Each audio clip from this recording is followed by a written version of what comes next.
네, 2018년 12월 27일 목요일 장마감 방송하도록 하겠습니다. 자, 오늘은 이제 2018년을 이제 하루 남겼죠. 거래일 하루 남겼는데, 증시 자체는 하루 종일 횡보하다가 막판에 밀리는 상당히 다소 지루한 흐름이었습니다. 일부 종목들이 어제보다는 당연히 올라가는 반등하는 종목이 많은 거는 당연한 거죠. 어제랑은 증시 자체 분위기가 다른 거니까. 일단은 미국 증시에서 브레이크가 그토록 기다리던 브레이크가 걸렸고, 그것도 아주 화끈하게 걸렸죠. 5%대라는 나스닥은 거의 6%에 육박했고, 다우는 5% 살짝 못 미친 수준으로 급반등이 나왔어요.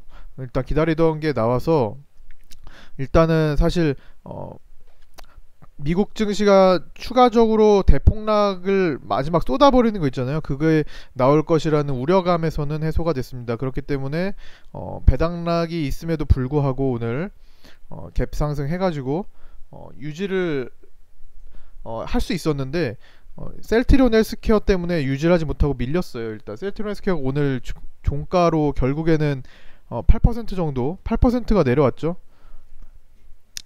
이러면서 장악형 음봉이 나왔습니다. 사실 좋은 모습은 아니에요. 그러나 얘가 지금까지 움직인 흔적이랑 같이 분석을 해봐야 되겠죠. 얘가 단순히 지금 오늘 그냥 장악형 음봉으로 마감돼서 앞으로도 쭉 내려갈 흐름을 만드는 건지, 얘가 왜 오늘 이렇게 물량이 나왔는지에 대해서 생각을 좀 해봐야겠죠. 근데 얘는 지금 그동안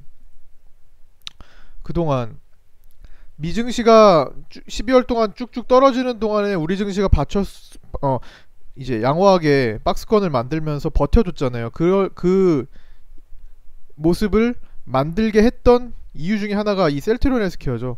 셀트리온 헬스케어가 이때, 빨간색 잘 안 보이네요. 이때 거의 회계 문제가 있음에도 불구하고 거의 뭐 억지스럽게 올린 모습이었죠. 외국인들이 강하게 물량을 무리하게 집어넣은 겁니다. 그러면서 시장은 다른 종목들이 내려와도 거의 개의치 않고 1등 종목이 상승으로 버티고 있으니까, 원래는 올라가야 정상인 시장인데 그냥 박스권에서 유지만 했어요. 그러면 나머지 종목들은 그만큼 굉장히 하락 압박이 심했다는 거죠. 어쨌든 간에 무리하게 1등 종목을 끌어당겨서 시장을 방어했기 때문에, 시장이 이제는 미국 증시가 내려가다가 브레이크가 걸려서 추가적으로 압박이 덜 하겠구나 라는 이제 안도감에 물량이 다시 빠지게 되는, 원위치 되는 거죠. 다시 너무 무리하게 넣었던 거는 다시 나와야겠죠. 외국인들이 현금화를 좀 했고요. 그러면서 뭐 끌어내린 그런 모습입니다. 그러니까 상황을 알게 되면은 이게 단순히 기술적으로는 굉장히 안 좋은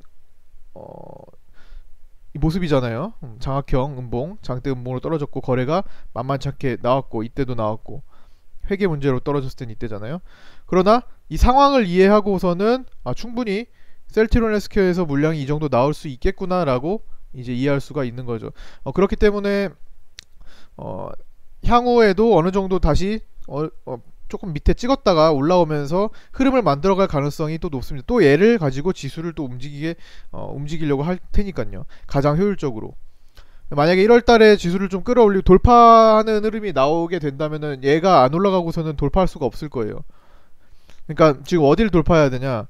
시장은 지금 박스를 그린 지 꽤 됐잖아요. 여기 이거 좀 크게 볼까요? 시장이 지금 최근에 미국 시장이 뭐 폭락이 연속적으로 나오면서 12월 달에 나오는 구간 동안 우리는 하단부에서 박스를 만든 지 꽤 됐죠. 12월 10일부터 10거래일 넘게, 10 몇 거래, 하나 둘 셋 넷 다섯 여섯 일곱 여덟 아홉 열 열하나 열둘 열셋 13거래일 동안 박스를 만들었어요. 그 전에는 11월에도 꽤 20거래일 이상 박스를 만들었고요.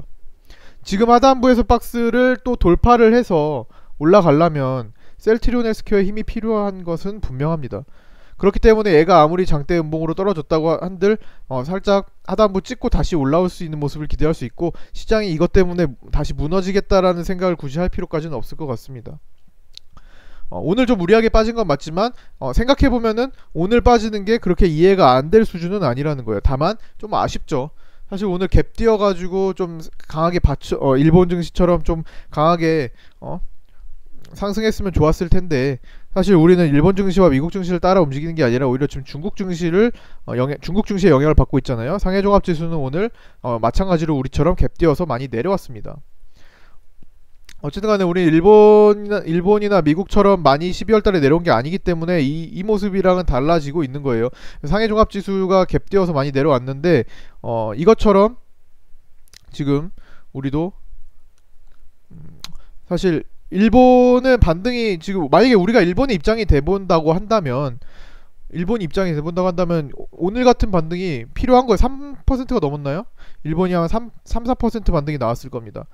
그러니까 왜 일본은 저렇게 올랐는데 우리는 왜 결국에는 0.3% 올랐어요. 우리 0.3%밖에 오르지 않았을까라고 생각할 게 아니라는 거예요.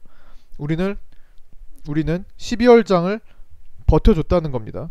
그래서 일단 그거랑은 별개로 생각을 하시고, 다만 두 시장이 브레이크가 걸린 것은 그래도 다행스러운 흐름이다 정도 이해하시면 될 겁니다. 어쨌든 시장은 셀트리온헬스케어의 움직임에 주목을 계속 해줘야 됩니다. 나머지는 오늘 주도 섹터는 뭐 유시민 쪽에서 나왔는데, 최근에 유시민 씨가 뭐라고 했죠?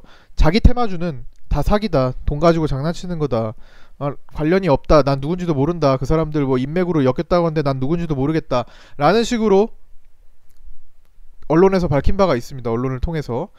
그래도 움직이죠. 돈 가지고 장난치는 거 맞기 때문입니다.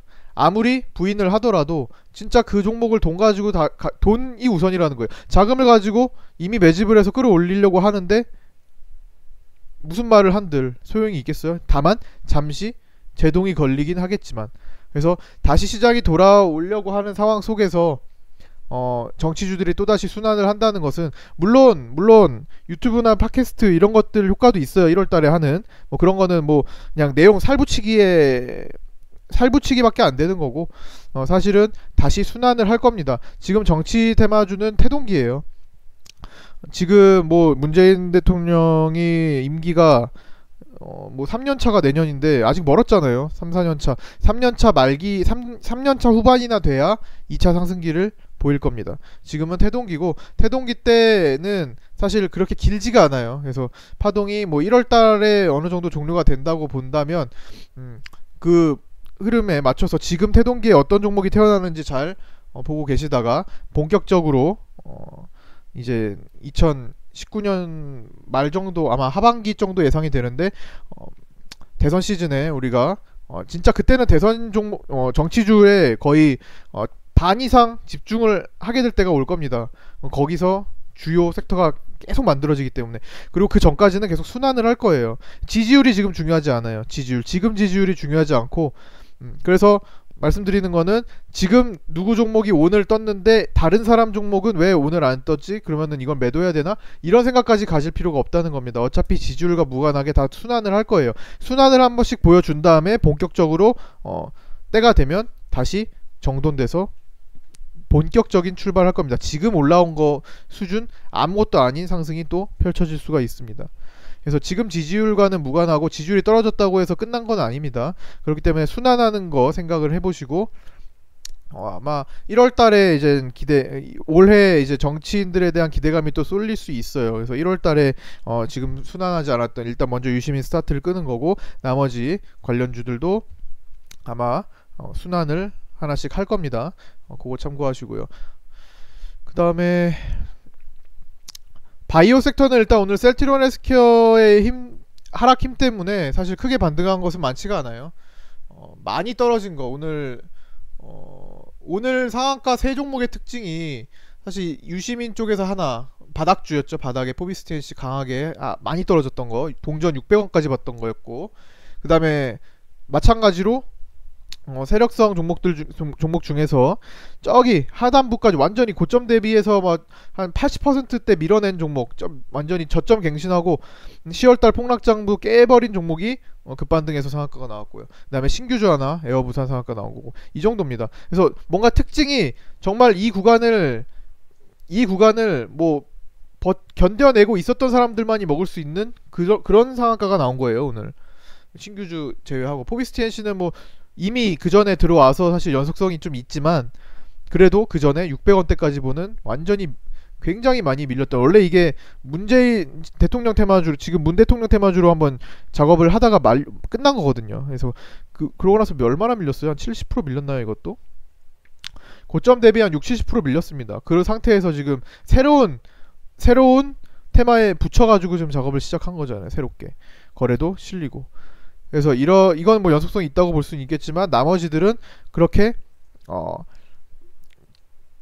저점을 깨고 내려간 종목에서 수급이 강하게 들어왔기 때문에 사실상 보면은 뭐 그런 종목을 갖고 있는 상황에서는 굳이 옮겨 다닐 필요까지는 없다는 겁니다. 제가 말씀드리는 거는 옮기는 종목을 옮긴다 하는 것은 결국에는 그 현금을 가지고 다른 종목을 또 교체해서 사야 된다는 건데, 결국에는 지금 우리가 만약에 옮기는 결정을 했다면 옮긴 종목이 급등이 나오기 시작할 거예요.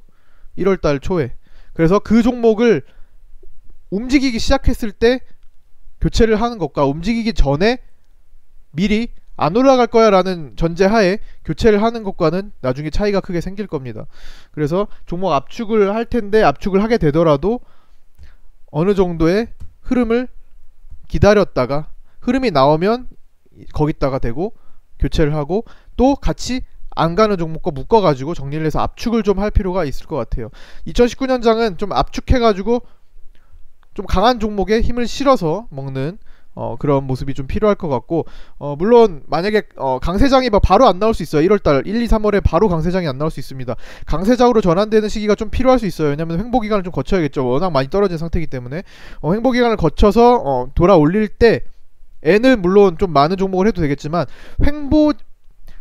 하락을 많이 한 상태에서 횡보를 할 거란 말이죠. 그 횡보 장세에서 보여지는 그 종목들은 압축이 좀 필요할 겁니다. 그래서 그때는 제가 그 흐름을 예상해서 횡보 장세 일단 기본적으로 하락은 멈추고 횡보 상승하는 장세가 나올 수 있어요. 그때는 압축해서 할 텐데 그거는 제가 만들어 드리도록 하겠습니다.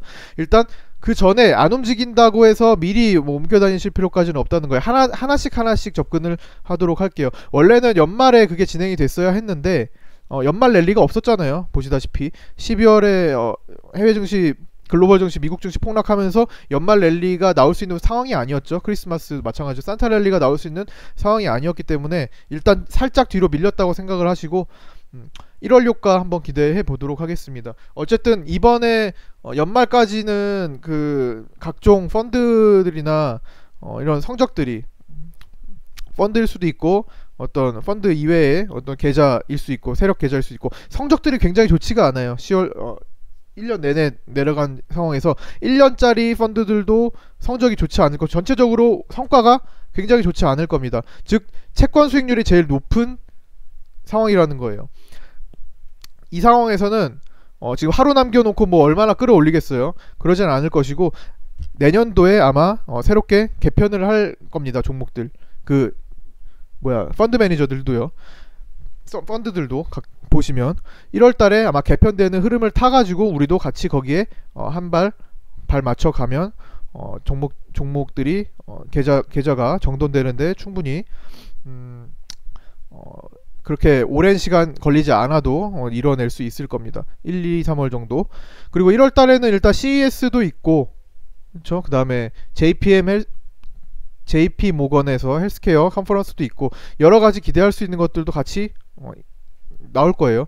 그래서 거기에 관련주들도 핵심적인 종목을 뽑아서, 그리고 무엇보다 2019년에 회복하지 않으면 안 될 종목들, 그러니까 지금 청산가치 이하로 떨어진 종목들이 너무나 많아요. 이 종목이 매출액으로 한 1000억을 벌고 있는데, 예를 들어서 1000억을 벌고 있는데 지금 시가총액이 300억인 종목들이 많습니다. 1년에 100억 정도를 벌고 있는데 시가총액이 400억 수준에 멈춰있는, 지금 거기까지 떨어진 중소형주들이 굉장히 많아요. 그럼 뭐예요? 100억이 만약에 1년에 100억을 버는 회사가 시총이 400억이야. 4년만 기업을 해도 시가총액을 커버할 수 있는 수준이 된다는 거죠. 굉장히 저평가입니다. 보통 이런 거는 10년 정도 영업이익에 곱하기 10 정도는 기본적으로 시가총액이 형성이 되고 있어야만 마땅하다고 보시면 돼요. 지금 그거 이하로 떨어진 종목들이 너무나 많습니다. 그거 2019년에 다 청산가치 수준으로 어느 정도 기대 시총까지 다 올라올 겁니다. 그럴 수 있는 종목에 압축을 할 거예요. 그거 선별 작업에 있고요. 지금 뭐 굳이 성급하게 먼저 옮기실 필요까지는 없습니다. 자, 어쨌든 이제 거래일 하루 남았는데 2018년 거래일 하루 남았는데 내일은 뭐 큰 거래량은 나오지는 않을 거예요. 연말이라 마지막 거래일이라서 보통은 거래량이 크게 발생하지는 않습니다. 그러니까 종목들도 얌전하게 있는 것들도 많을 거예요. 뭐 특별하게 움직임 없이 내일 벌써부터 마무리하고 종료한 쪽도 많습니다. 뭐 거래하는 주체들은 참고하시고 내년을 아마 보통 일반적으로 지금 2018년 같은 연봉의 흐름을 보인 적이 거의 없기 때문에 1년 내내 음봉이었던 그런 해가 많이 없기 때문에 보통 이제 큰 자금을 관리하는 메이저 자금을 관리하는 쪽에서도 내년을 준비하는데 좀 초점이 맞춰져 있을 거예요. 그것도 같이 분석해가지고 우리 따라가는 흐름 만들도록 하겠습니다. 자, 오늘 결국에는 어제까지 많이 팔았던 개인들이 당연히 채워진다고 했죠. 근데 좀 많이 채웠어요. 개인들이 코스피에서 3천억을 채웠고 코스닥에서 2,200억을 채웠습니다. 5,200억을 채웠는데 어제는 8천억 정도를 팔았죠, 개인들이. 근데 어떤 이유에서 팔았죠? 세금을 피하기 위해 어제까지 팔았어야만 했기 때문에 팔았고 오늘 다시 그대로 채운 겁니다. 어차피 현금으로 남아있는 거 대주주는 그대로 다시 채우는 게 목적일 거고 다시 채웠습니다. 그러니까 배당을 포기하고 배당을 포기를 하는 한이 있더라도 세금을 피하자는 움직임이 어제까지 나온 거예요. 그래서 오늘 다시 채우는 흐름이었고 주목할 점은 코스피에서 투신이 조금 이제 들어왔다는 거. 코스닥에서는 안 들어왔지. 코스닥 막판에 들어왔네요. 코스닥도 투신이 본격적으로 들어오기 시작하면 지수를 땡기기 시작할 거예요. 그때는 이제 개인들도 다시 매도도 시작할 거고요. 지금은 대주주들이 줄을 이뤄가지고, 그러니까 좀 큰 손들이 오늘 개인들 물량 중에 대거 포함되어 있다면, 앞으로 매도 나오는 거는 큰 손이라기보다는 실질적으로 끌어올라서 안도감에 나오는 개인 자금이 더 많을 겁니다. 그거 참고하시고 보시면 될 것 같아요. 그다음에 또 볼 게 있나요? 공포지수 마지막 살펴보고 종료할게요. 자, 변동성 지수는 오늘 11% 급락을 했습니다. 변동성 지수가 어제 굉장히 급등했잖아요. 어제 15%까지 올라가고 오늘 11% 내려왔어요. 자, 변동성 지수는 이 상방에서 노는 구간이 그렇게 길지가 않아요. 지금 7년 만에 이렇게 상단에서 오랫동안 있는 겁니다. 지금 이때 2011년 때 상단에서 구간에서 요 정도? 한 4개월 정도의 상단에서 움직이는 흐름을 보였어요. 지금 3개월째입니다. 이렇게 길게 불안정한 상태를 유지한 적은 드물어요. 그렇기 때문에 지금 이것도 내려오는 시기가 얼마 안 남았고 반드시 내려올 거예요. 여기서 위에서 오랫동안 지수가 항상 변동성을 키우면서 움직일 수는 없습니다. 그래서 차분해지는 흐름이 나올 거고, 이렇게 하단부 15포인트 이내, 15 이하로 조만간 내려올 것으로 보시면 됩니다. 공포지수가 내려간다는 것은 증시가 차분하게 움직이고, 차분하게 움직일 때는 이제 각종 중소형주들이 맘 편하게 올리려면 끌어올릴 수 있는 환경이 된다는 거예요. 그것도 참고하고 계시기 바랍니다. 자, 오늘 여기까지 마치도록 하겠습니다. 수고 많으셨고요. 내일 마지막 거래일에서 뵙도록 하겠습니다.